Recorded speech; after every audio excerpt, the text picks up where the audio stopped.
Bom, vamos começar nossa reunião da noite. Vamos dar seguimento ao livro Amorosidade. E hoje ele nos traz um capítulo bem interessante que fala sobre a solidão, que é um tema que tem sido bem corriqueiro, tanto em palestras espíritas quanto em noticiários, e é um tema que, infelizmente, se fala muito e cresce muito, tudo em torno desse tema. Mas o livro ele nos traz uma reflexão bem interessante a respeito disso. Ele nos diz que a maioria das pessoas não sabe lidar com a solidão, e é verdade, a maioria realmente não sabe. E a solidão não é o fato de estar sozinho, não necessariamente estar sozinho, mas é o fato de você não estar em boas companhias. Ou seja, é você se sentir sozinho, independente se você está acompanhado ou não. E às vezes estar acompanhado e se sentir sozinho é muito pior do que se você realmente estivesse sozinho, né? Sem ninguém ao seu redor.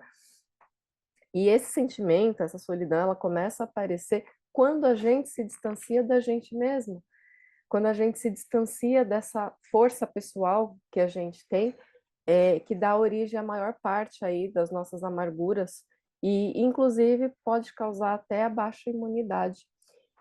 Tem várias formas da gente contornar a solidão.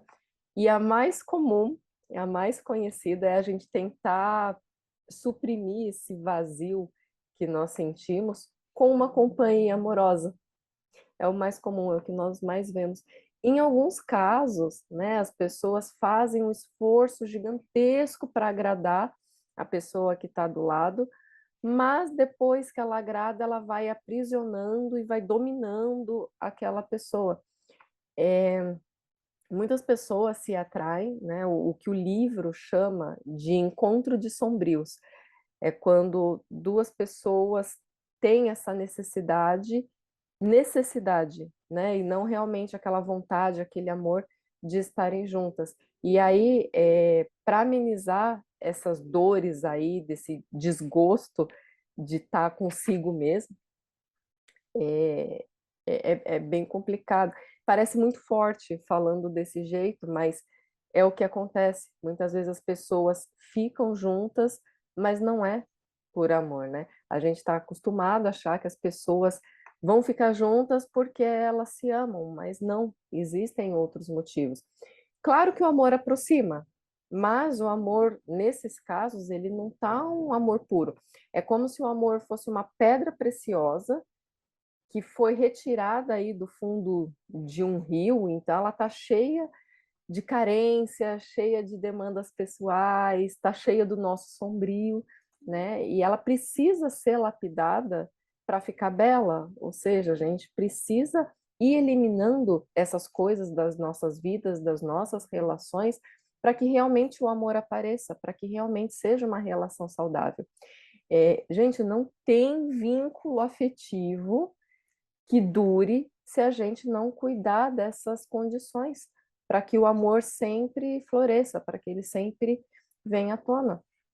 E a cura dessa solidão vem de uma boa dose de autoconhecimento, de novo, autoconhecimento, saber quem você é, mas saber quem você é de verdade mesmo, saber do que você gosta, do que você não gosta, e se cuidar, olhar para você e ter aquele carinho com você e realmente se cuidar.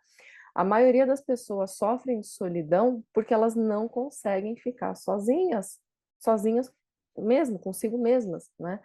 É, e a solidão, ela nada mais é aí do que essa desconexão com a nossa luz interior. Leandro Carnal, ele é um professor, né, historiador da Unicamp, e ele escreveu um livro chamado O Dilema do Porco-Espinho. É um livro que eu super recomendo porque ele traz ele aborda esse assunto da solidão muito bem. E ele faz um passeio, né, pela história aí, contando, inclusive, como grandes nomes que a gente conhece criaram belíssimos trabalhos que ficaram eternizados, mas por conta da solidão que eles tinham. Então, para não enlouquecerem, ou, enfim, para não se desesperarem, eles acabavam trabalhando muito e criando belas obras. E muitas coisas foram produzidas nesse sentido. Foram produzidas tanto na ciência, nas artes, na literatura, por exemplo, e muitas coisas belas que a gente admira foram criadas por pessoas que se sentiam muito sozinhas. E o nome do livro, né, oh meu Deus, O Dilema do Porco-Espinho, ele tem esse nome por causa de um filósofo alemão chamado Arthur Schopenhauer. E diz a lenda, né, contam que quando Schopenhauer tinha 16 anos, ele foi numa escalada de montanhismo, e aí chegando lá no topo, eles acamparam. Imagina, topo da montanha é muito frio, né? É, ali na Alemanha, ainda perto ali da Polônia, República Tcheca, nossa, é um frio violento. E aí ele avistou um grupo de porcos-espinhos tentando se aquecer do frio. E aí, para se manterem quentinhos, né, para ficarem confortáveis, os porcos-espinhos, eles se juntavam para ter aquele calorzinho ali, e só que quando eles faziam isso, eles se espetavam por causa dos espinhos. E aí eles se afastavam, só que aí eles se sentiam muito frio e poderiam morrer de frio. E aí eles se uniam novamente. Então, diz a lenda, né, que Schopenhauer, vendo isso, ele percebeu que os porcos-espinhos, eles ficavam juntos, só que eles mantinham uma certa distância entre eles, para eles não se machucarem e para eles conseguirem sobreviver ao frio, para eles se manterem aquecidos e sobreviver ao frio. E aí essa imagem, então, né, ficou gravada na mente do Schopenhauer, e aí ele escreveu isso num livro dele chamado Parerga e Paralipomena. Mas qual que é o sentido, então, né, dessa teoria aí do porco-espinho de Schopenhauer? Tem algumas teorias que a gente pode tirar aí dessa parábola, mas a principal fala a respeito da solidão, porque segundo essa história aí do porco-espinho, se a gente se isolar das outras pessoas, a gente pode morrer. Então, nós temos que viver em conjunto, nós vivemos em sociedade para nossa própria sobrevivência. Inclusive, o Leandro Carnal traz no livro que o pior lugar da cadeia é a solitária, porque a solitária pode enlouquecer um homem, e ele até traz que solidão demais pode matar. Bom, mas, né, tem pessoas que conseguem viver sozinhas e vivem muito bem. Tem pessoas que são felizes sozinhas porque elas têm esse autoconhecimento muito bem estruturado. São pessoas que elas não se abalam por qualquer crítica. Inclusive, Leandro Carnal, ele dá um exemplo muito bacana disso, porque o professor, ele é careca. Careca mesmo, tem um fio de cabelo, ele é bem carequinho. E aí, nas palestras dele, ele até brinca. Quando alguém grita, tipo, ele está passando e alguém grita, "Ah, seu careca!" E aí ele questiona, por que eu deveria ficar com raiva ou olhar torto? Eu não sou careca. Ele só está falando a verdade. Então, se a gente parar para pensar, quem dá ao outro o poder de nos afetar ou não somos nós mesmos. A pessoa ela pode falar o que ela quiser, mas se a gente souber quem a gente realmente é, a gente não deveria ficar abalado. O que acontece é que quando um desconhecido, fica bem mais, quando é uma pessoa desconhecida, fica bem mais fácil a gente agir dessa forma. A pessoa fala, sei lá, tenta ofender a gente e a gente até ignora. Mas o problema é quando é uma pessoa muito próxima ou alguém que a gente admira muito, que tem esse tipo de atitude, que faz alguma coisa para tentar nos atingir, para tentar nos machucar. Só que mesmo assim, quem é uma pessoa que tem esse conhecimento de si mesma, ela pode até ficar chateada, mas em relação à atitude do outro, e não porque ela acha que o outro está falando é certo, né? Então, mais uma vez, ó, careca. O problema não é ser careca, né? O problema é que a pessoa que você gosta está tentando te ofender de alguma forma.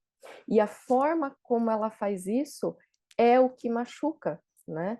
É, na verdade, a forma como ela faz isso se chama de careca, ou independente das palavras, a forma, na verdade, não importa muito. O que importa é a atitude, é o que ela, a intenção dela, que ela está fazendo aquilo para te ofender de alguma forma. É isso que, na verdade, machuca a gente. Quando essa situação acontece com espíritos evoluídos que estão aqui na Terra, que estão encarnados aqui entre a gente, eles veem essas pessoas que tentam agredir de alguma forma como crianças, como espíritos que precisam de muita evolução ainda, né? E ao invés de se ofenderem, eles podem até ajudar esses espíritos.